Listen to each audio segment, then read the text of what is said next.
estimadas alumnas y estimados alumnos del curso Películas para comprender la vida. Les mando mis saludos a todos. ¿Cómo andan? Hoy es domingo 3 de mayo, ya llegamos a mayo. Así que parece mentira. Ya llevamos más de un mes y medio de esta experiencia tan novedosa de tener que distanciarnos, de tener que aislarnos, de tener que encontrar nuevos modos de sostener un proyecto educativo, Sí, la verdad que es una experiencia realmente novedosa para todos y como tanto con sus aspectos críticos, como quien dice, y al mismo tiempo con las oportunidades que se van a ir generando. Bueno, les mando mis saludos. Yo espero que todos ustedes estén lo mejor posible en este contexto. Y bueno, por otro lado, espero que durante esta semana que ha pasado hayan tenido la oportunidad de ver esta película que es la que nos convoca ahora, que es Una pastelería en Tokio. ¿Sí? Creo que deben haber tenido muchas menos dificultades porque el link que conseguimos realmente funcionaba muy fácil para poder llegar a ver la película. Una película japonesa, distinta a las que hemos visto a las anteriores en su estilo, en su fotografía, en su modo de narrar una historia, ¿sí? Pero también una película muy actual, es una película del año 2015, creo que se estrenó en el 2016 o en el 2017, o sea que es relativamente actual la película. Y con una serie de personajes, y con una en particular, que es Takue, nuestro personaje mayor de la película, que realmente uno termina en la película un poco dolido con con su partida. Bueno, vamos a arrancar para hablar un poco de la película. Yo siempre me baso un poco en por lo menos en esta primera aproximación. Después de ver una película, empezar a hablar, muchas veces yo lo hago a partir simplemente de ir rescatando las escenas y hasta en el orden un poco en que se nos fueron presentando las escenas de la película. Y por supuesto que haciendo como algunas introducciones conceptuales y quizás después en una segunda clase algo más de corte conceptual estrictamente, ¿sí? Pero bueno, acá tenemos una pastelería en Tokio, acá en esta imagen aparecen los personajes que van a ser los personajes centrales de esta historia, que los nombres en japonés a mí se me mezclan todo el tiempo, pero es Takue, la señora, Takue, Sentaro, el cocinero, el maestro pastelero, Takue, Sentaro, y la chica es Wakana. Wakana, lo tengo anotado porque a mí se me olvida con mucha facilidad. El nombre de la niña, Wakana, ¿sí? La película arranca, las primeras escenas de la película. Muy interesante cómo lo plantea la directora. Que desde que arranca la película aparece la imagen de espaldas de nuestro personaje. Es decir, Sentaro no nos aparece de frente, sino que aparece, se abre como una puerta, sale, pero no alcanza a verle en ningún momento su rostro. Y entonces hasta desde el inicio de la película aparece como un andar cansino, aparece como un andar pesado, los escalones, vieron que es como una escalera metálica, no mecánica, metálica, la que él siempre sube, baja, tanto para ir a la terraza como para ir a su trabajo. Entonces los sonidos de esos escalones. Y recién cuando está en la azotea, digamos, recién cuando está en la azotea es cuando va a aparecer su rostro. Recién ahí, fumando, que va a ser como una de las características de este personaje, expresión de su modo de manejar la ansiedad, pero al mismo tiempo Chicos, en esta primera escena ya se nos va vislumbrando que acá algo va a nacer en esta película, ¿sí? Algo va a nacer. ¿Por qué? Porque arranca con un amanecer. Le da tiempo la directora de la película a que podamos percibir un amanecer, lo cual nos muestra, para mi gusto ya desde la película, desde el arranque de la película, esa como cuestión contradictoria que está aconteciendo en la vida de Sentaro. Es decir, hay como una cuestión que es del orden de cierto estancamiento vital, es del orden de cierta desazón, de cierto malestar o de cierta percepción de tristeza en su vida o en su existencia, y al mismo tiempo unos cerezos florecidos que son un espectáculo, unos cerezos florecidos y el amanecer. Bueno, en las próximas imágenes básicamente lo que vamos a ver es a él yendo hacia lo que vamos a descubrir que es básicamente su lugar en el mundo y su espacio laboral, ¿sí? Que es esa casetita, esa caseta en la que él prepara esto que es como nuestros alfajorcitos, qué sé yo, los dorayakis, una preparación de masa de dulce, bueno, los dorayakis, ¿sí? También ya en esas primeras escenas aparecen los otros personajes, aparecen Takue caminando lentamente por la ciudad a su velocidad y por otro lado también aparece Wakana. A mí en la película lo que me llamó mucho la atención es esto de los trenes, cómo constantemente aparecen los trenes y aparecen los trenes y aparecen los trenes en muchísimas tomas, siempre a grandes velocidades, excepto en una toma que está el tren detenido, pero siempre los trenes pasando a esta gran velocidad y yo creo que ya nos van también como alertando a uno de los mensajes a los que va a apuntar esta película, que tiene mucho que ver con a qué velocidad vamos viviendo la vida o cómo por ahí hay momentos vitales en donde las cosas van a una velocidad que atropella. Y bueno, desde esta primera escena ya va emergiendo también un aspecto que va a ser como claramente conflictivo en la vida de Wakana, en donde en ese diálogo que va teniendo con su madre, ven que ella va caminando como detrás, va caminando con la mamá y básicamente la expresión de la madre es estudiar. Estudiar no pondrá un plato de comida, no pondrá un plato de comida en la mesa. O sea que desde la primera escena aparece con fuerza también uno de los conflictos como centrales en la vida de este personaje, de Wakana. ¿Cuál es ese conflicto? Bueno, básicamente una cuestión vincular con su madre, una relación muy, muy empobrecida entre ellas,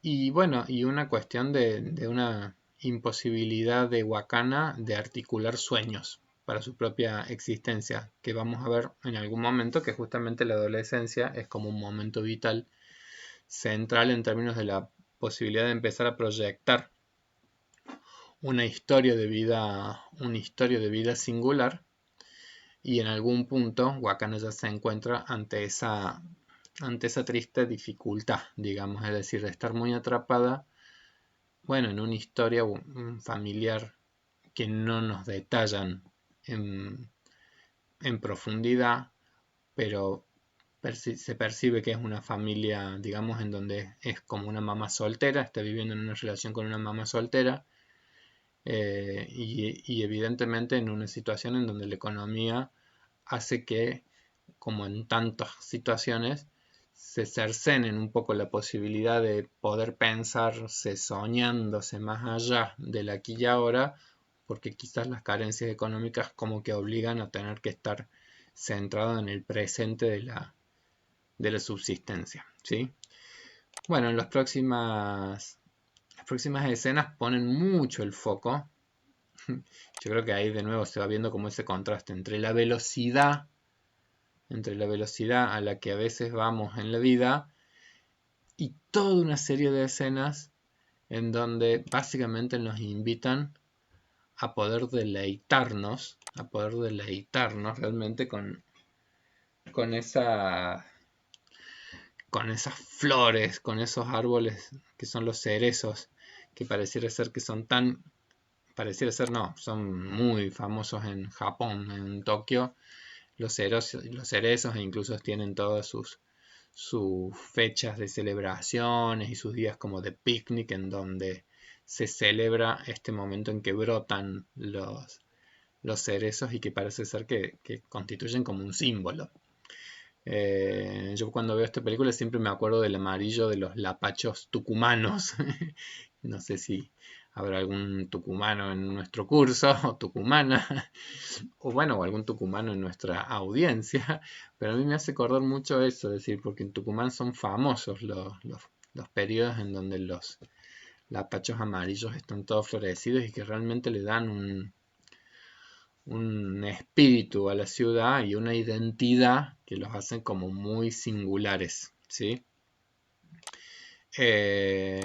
Yo hasta el día de hoy también recuerdo esto de que va a ser una de las metáforas de la película, qué posibilidades tenemos de tomarnos el tiempo de repente para percibir algunos detalles que la vida nos ofrece, ¿sí?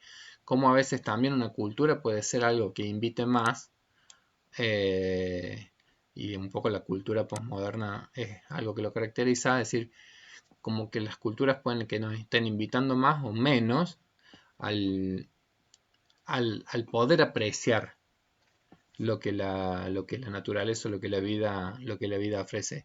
Yo en mi vida en particular también es como que, qué sé yo, recuerdo que no es justamente la juventud, sino que es como algún momento de mayor madurez en la que de repente uno empieza a descubrir cosas que habitualmente les ha pasado de largo. Es decir, esto que yo decía, los lapachos de Tucumán, pero antes de los lapachos de Tucumán es como que en algún momento descubrí los lapachos en Córdoba, o descubrí ese tiempo tan particular en donde florecen y están, y tienen una presencia, pero es una presencia que antes la tenían y que yo no la había percibido, ¿sí? Es decir, no es solamente el mundo, sino también es un poco el lugar que uno en el mundo está ocupando, o hacia dónde las energías psíquicas se están destinando, ¿sí? Y creo que eso es un poco también la metáfora de lo que está pasando con nuestros personajes, es decir, porque mientras Takue desde el momento en que aparece en posibilidad de estar siempre atenta al espectáculo de la belleza que la vida brinda, y de repente el otro personaje, Sentaro, digamos, evidentemente está en otra disposición psíquica, en otra disposición. De nuevo, yo no estoy haciendo ningún tipo de valoración moral, al contrario, es que uno podría preguntarse en qué medida efectivamente esa como desconexión con el mundo externo no es quizás una, una revelación de que hay aspectos del mundo interno que aún no encuentran un sosiego, que aún no encuentran una, una integración en el sí mismo como para que uno pueda sentirse en mayor libertad de conexión y expresión para con el afuera. De hecho, miren en esta escenita, digo, Sentaro está preparando sus doriyakis y bueno, y hay tres adolescentes, tres chicas jovencitas ahí que son una belleza en el sentido de cómo se ríen, en el sentido de cómo hay una fuerza de vida que llena ese espacio con humor, con risa, con alegría, eh, hasta quizás con un toque de bastante irreverencia, es decir, muy irreverentes las chicas en cómo se dirigen a él, con un juego que tiene cosas que también son las del orden de la atracción, tal vez hasta la atracción que este muchacho también le genera, este muchacho que ya es un muchacho grande, digamos, ¿sí? Una cierta atracción que también les esté generando a estas chicas, eh, aunque sea la atracción simplemente de lo enigmático, es decir, tan silencioso, tan callado, tan parco en sus modos de ser.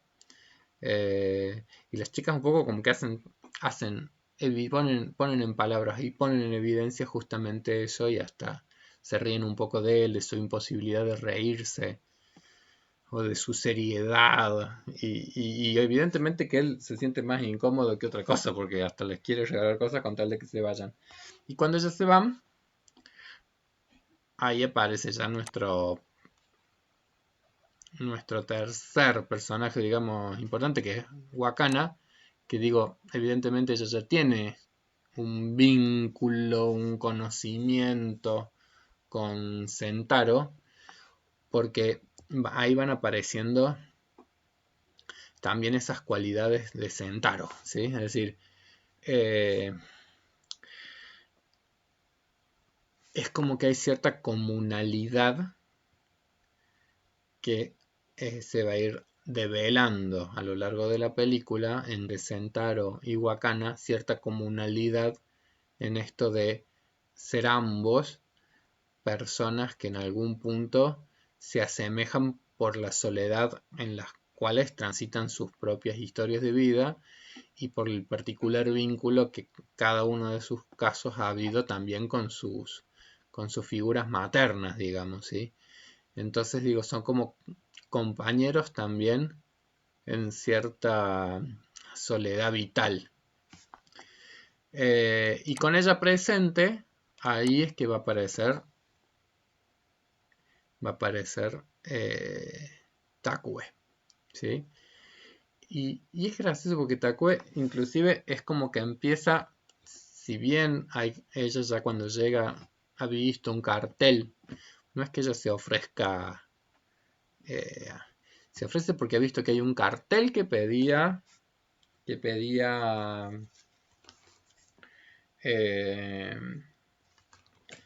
una persona para colaborar en ese local. Y me gusta mucho en la película cómo ella no lo llama a él. Vieron que en la escena él está de espaldas preparando ciertas cosas, entonces ella llega, se asoma y es como que empieza inmediatamente como con cierta complicidad con la niña, a que sea la chica la que le introduzca que hay alguien ahí eh, presentándose ante ella. Eh, entonces, bueno, por supuesto que ahí viene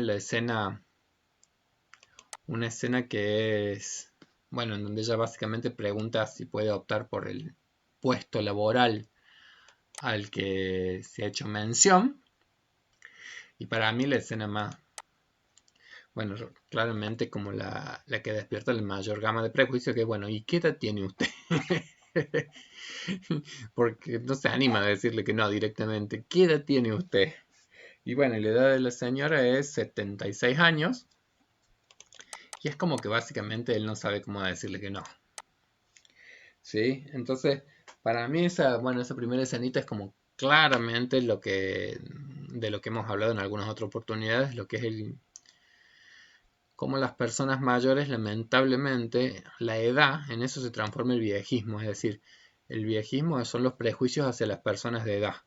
Entonces, en el caso del viejismo, básicamente es como esa injusta posición de que las personas mayores están como en la tarea de tener que estar demostrando que no son lo que los prejuicios construyen de las personas mayores. Es decir, que es muy injusto, pero en algún punto de eso se trata en las prejuiciosas vidas colectivas, en donde se construyen formas muy estereotipadas de entender las edades, y esas miradas estereotipadas hacen que sea un poco más complejo, que sea un poco más difícil de repente poder establecer lazos entre las personas y entre las personas de las distintas generaciones, que no tengo ninguna duda que es el mejor modo de poder convivir, es decir, el estableciendo lazos intergeneracionales.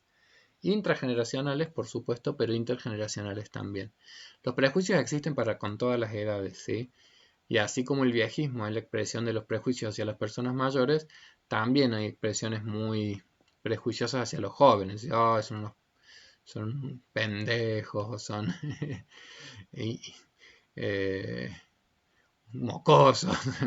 Piensen en muchas palabras que se utilizan para con los niños, para con los adolescentes, imberbes. Es decir, hay muchas expresiones que también hablan de las cargas prejuiciosas que de repente también de generaciones más grandes se pueden tener hacia generaciones más jóvenes. Bueno, en este caso en particular en la película es una expresión clara de un prejuicio hacia la edad, en donde, bueno, esto de la edad se va a transformar como en el motivo como en un motivo como para que este personaje le diga no. No sin cierta dificultad. ¿Cuáles son esas dificultades? Y las dificultades son que por lo pronto se está enfrentando con alguien muy habilidosa en términos sociales. Muy habilidosa en términos sociales. Takue la vamos a ir descubriendo como el personaje que es, como el personaje que se roba esta película, porque tiene algo que para arrancar es una habilidad social. Es decir, la habilidad social tiene mucho que ver con que uno en las relaciones, o que uno en los vínculos, o que uno en los enlaces que va generando con los demás, se da la posibilidad de poder expresar asertivamente ciertos deseos, ciertas opiniones, ciertas creencias y al mismo tiempo ir a la búsqueda de los objetivos que uno se plantea también en todo enlace o en toda relación. Entonces esas habilidades que ella tiene desde el principio, por ejemplo, es que ella arranca presentándose con su nombre y su apellido. Hola, soy fulana, fulana. He visto que hay una oferta de trabajo, a mí me gustaría trabajar. No, bueno, esto es muy malo, pagamos 600 yenes. Ah, yo trabajaría por 300 yenes. Entonces esas excusas como que iba encontrando el otro fulano, bueno, ella va encontrando las formas de ir simplemente expresándolas. Entonces menciona la cuestión del dinero, menciona el deseo que ella tiene de trabajar en eso, hace ese tipo de menciones. Por supuesto que el fulano, por ejemplo, va diciendo cosas del tipo, pero le harían mucho daño a su espalda. En este como juego de es por su propio bien. Bueno, no se preocupe si yo lo hago hace muchos años, no sé qué, no sé cuá.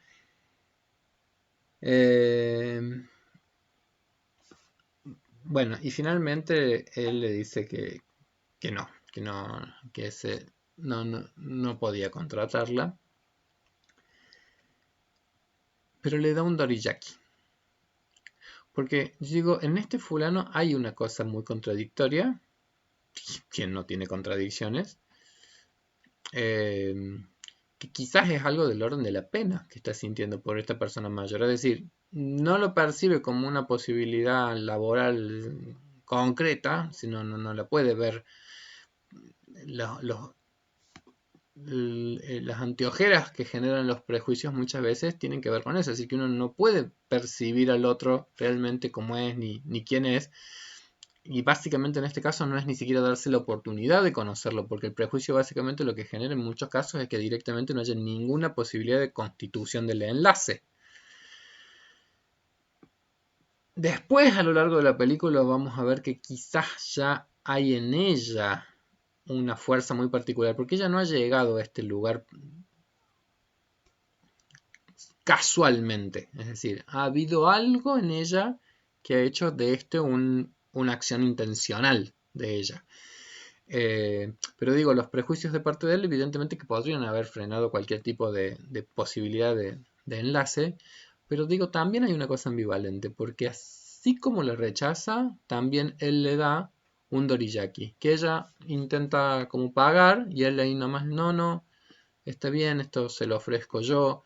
Entonces digo, él también está experimentando como una sensación de culpa de no poder, eh, de no haberle podido conceder esa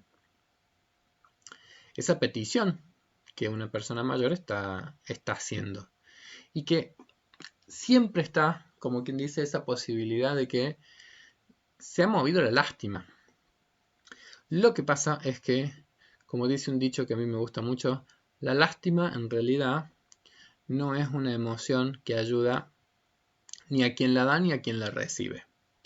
A mí me encanta Takue porque Takue no es desde la lástima que está haciendo el pedido que está haciendo. No es desde la lástima, para nada.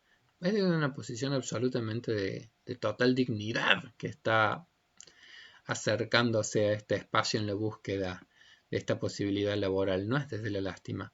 Pero sí creo que en esta primera escena es algo del orden de la lástima lo que a este personaje le lleva a dar una comida que ni él se anima. Pues vamos a descubrir que ni él se anima mucho a comer. Y en esa misma escenita ella le pregunta por... ¿Sabe quién habrá plantado este cerezo? ¡Qué espectáculo! ¡Qué cosa tan bella! Es decir, más allá de esta cuestión laboral, ella en esta habilidad que yo digo que es su capacidad social, ella ya pone el foco también en esto que la vida tiene para ofrecer y que daba tal vez por sentado que quien estuviese tan cerca pudiera saber un poco de ese lugar que se está habitando. Por supuesto que todas las respuestas de Sentaro eran bien cortantes. No soy de aquí, gracias. Pero la sensibilidad de... Bueno, ahí están los cerezos, por supuesto. Cierta sensibilidad de Sentaro, yo creo que se hace evidente porque, bueno, al ratito de que se ha ido Takue, digamos que se ha retirado agradeciendo lo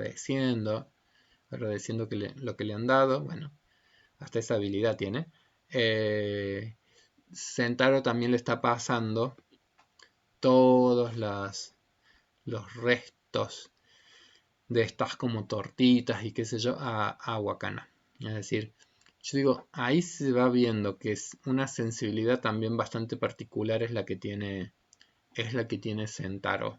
Al menos ya en esta tarea de cuidar en la medida que él tiene a esta chica solitaria, tan solitaria como él, digamos, que pareciera ser que es su habitué todos los días en ese espacio, ¿sí? Bueno, las próximas dos escenas, las próximas dos fotos hablan de la escena de, un poco nos van planteando el mundo de Wakana, un mundo en donde cuando ella va llegando a la casa es una casa un poco habitada, es una casa vacía, en donde lo más vital que hay en esa casa es un canario, es el canario enjaulado, digamos, ¿sí? Pero bueno, nos van planteando como esa metáfora del espacio, de un espacio poco habitado, ¿sí? Y ahí está el canarito, enjaulado, con todas las metáforas que esa jaula simboliza. Y por supuesto, para que la película vaya avanzando, Takue vuelve a la carga. Takue vuelve a la carga, los cerezos siguen en flor, porque ella ha vuelto a la carga ahí. Es decir, al otro día. Ha sido ahí cerquita. Porque ella se llevó un pastelito, ¿sí? Y se llevó un pastelito. Y cuando vuelve, le lleva el nombre por escrito. Se ofrece a trabajar por 200 yenes. Y pregunta si hace... Ella le pregunta, bien pilla, le pregunta si él hace la pasta porque la encontró como... Por supuesto que la respuesta del fulano es... No le voy a decir eso, eso es un secreto corporativo. Lo cual ella se ríe un poco, ese secreto corporativo en esta tiendita. Entonces, ahí es cuando ella hace esa pregunta en particular, porque ella dice una frasecita, algo así como, bueno, el anko, que es esta pasta de porotos dulces, el anko es el alma del dorayaki. Entonces, si uno no le pone sentimiento a esa parte de la tarea, es como que pierde su gracia. Y ahí, bueno, en esa misma charla aparece ya algo que es del orden de las manos deterioradas que ella tiene. Aparecen cosas, bueno, de esa historia que va a ir, como quien dice, emergiendo. Pero básicamente es como que ella dice cosas, digo que en términos de la asertividad, tienen que ver justamente con esa capacidad, es decir, de poder enunciar cosas aún a veces difíciles de enunciar, porque si quiere conseguir trabajo, uno podría decir, bueno, tal vez hay que adular un poco. ¿Sí? En realidad ella quiere conseguir trabajo, pero le dice, mire, los probé, y la verdad es que muy buenos no son. Por decir que lo pescó, de que por ese lado la cosa no venía bien como producto. Entonces, también arriesgado, le deja su propio dulce, como quien dice. Las reacciones de este fulano para mí son hermosas. Bueno, ella dice, yo he probado sus pastelitos, entonces le deja eso, él no lo querría ni aceptar. De hecho, ¿cuál es su primera reacción? Lo tira a la basura. Esa es su primera reacción. Lo tira a la basura. A mí me encantan esas escenas porque pintan tan bien, digamos, de qué va la condición humana, digamos, es decir, nuestra condición humana hay un aspecto de nuestra condición que es lo que se denomina el componente narcisístico, ¿sí? Es decir, la herida narcisística que significa que vengan a decirte que tus doriyaki son medio fieros, digamos, es decir, evidentemente no es un halago el que vino a hacer la señora. Entonces en algún punto uno entiende de qué se trata la reacción del enojo siempre. El enojo casi siempre tiene que ver con cualquier tipo de vinculación con un otro en donde el otro resquebraja esa imagen como de cierta perfección o de cierta completud ilusoria que nosotros muchas veces creamos con respecto a nosotros mismos. Una imagen de nosotros mismos que se transformaría como en un ideal de lo que somos. ¿Sí? Bueno, evidentemente que cuando alguien viene y te dice, ah, qué aburrida que estuvo esta clase. Oh, qué feo que son tus doriyaki. Entonces, bueno, cualquier tipo de expresión que venga de la mano de alguien, pero que rompa como esa imagen ideal que nosotros hemos construido nosotros, en general nos saca un poquito de enojo, nos saca la parte más brava de nosotros. Ojalá que si alguien nos dice eso, sea alguien que tenga la suficiente amistad con nosotros como para que se sostenga el vínculo después de ese ataque al narcisismo. Bueno, entonces, la primera reacción en general, cuando dañan nuestra imagen de nosotros mismos y ese aspecto narcisístico, es el enojo. El fulano se enoja impulsivamente, entonces tira ahí nomás, decidido a ni probar esto que esta vieja me vino a traer. Pero la próxima escena a mí me parece interesante para este personaje, porque digo, en la próxima escena él está trabajando y él le genera curiosidad. Y yo creo que esto es un poco lo interesante de este personaje. Es decir, que más allá de la carga de prejuicios, que quizás llevaron a que, bueno, la echaran en un primer momento, o ahora que echar a la basura estas cosas, esa carga de prejuicios también está compensada por cierta sensibilidad que el personaje tiene, que Sentaro tiene, y cierta posibilidad de repente de poder reflexionar un poco, o tal vez en esta película justamente en donde está aprendiendo a poder quizás escuchar un poco más lo que otro tiene para decir, aunque quizás lo esté diciendo a partir de un dulce. Y de hecho, bueno, después de la curiosidad se transforma en una prueba que él hace y en una sorpresa de efectivamente estar ante algo que lo deslumbra, ante algo que lo sorprende, ante algo que a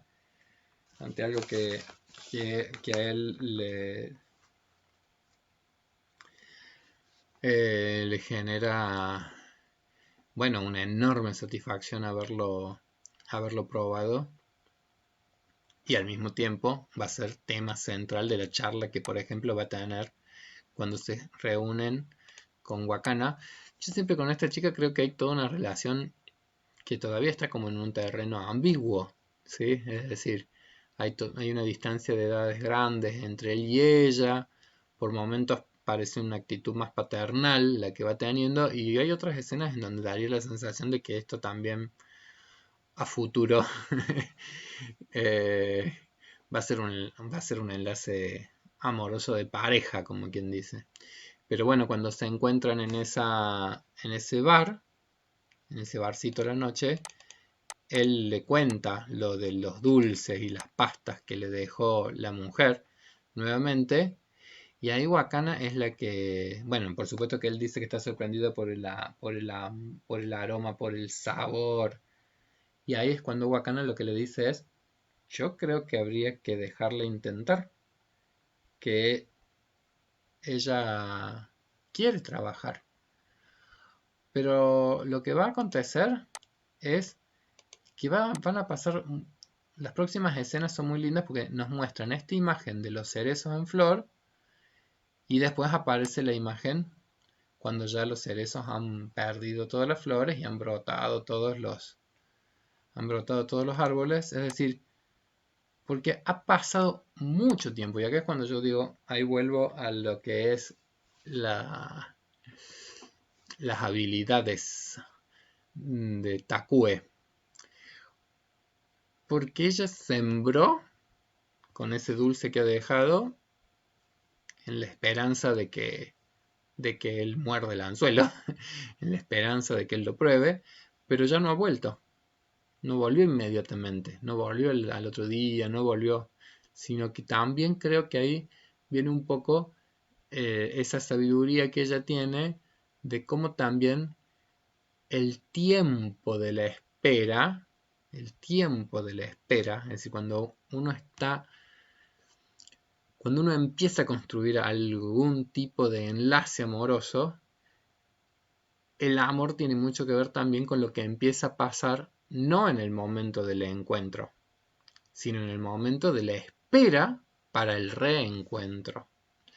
Y después, por supuesto, que cuando veamos toda la cuestión de lo maternal que entra en juego en esta película, de los componentes maternantes que son como una de las claves de la película, en la relación maternante, la clave del amor no es solamente lo que va aconteciendo en cada encuentro entre la madre y el hijo, sino también en lo que va aconteciendo en cada momento de espera, porque se produce la separación entre madre e hijo. ¿Sí? Es decir, así es como lo más básico del todo vínculo humano.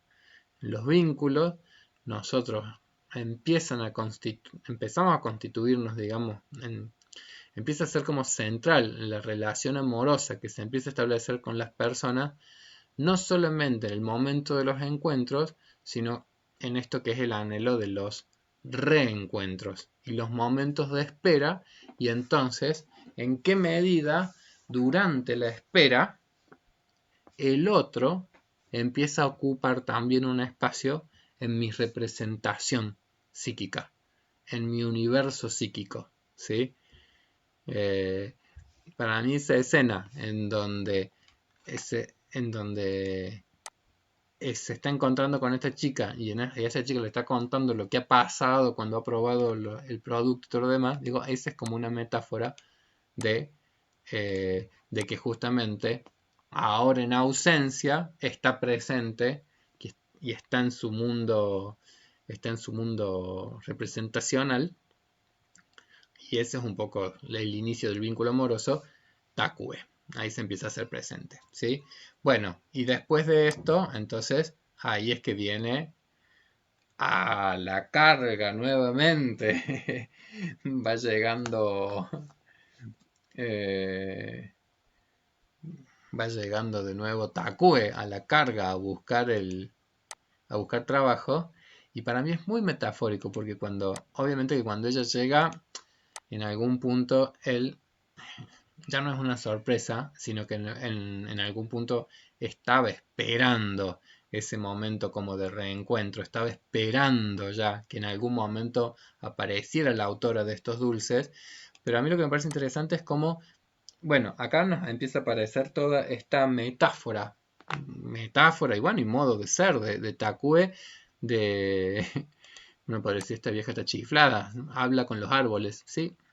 Saluda a los árboles, tiene una filosofía de vida que es como un panteísta, diría yo, es decir, una mirada como con cierta sacralidad de todos los aspectos de todos los aspectos de la vida.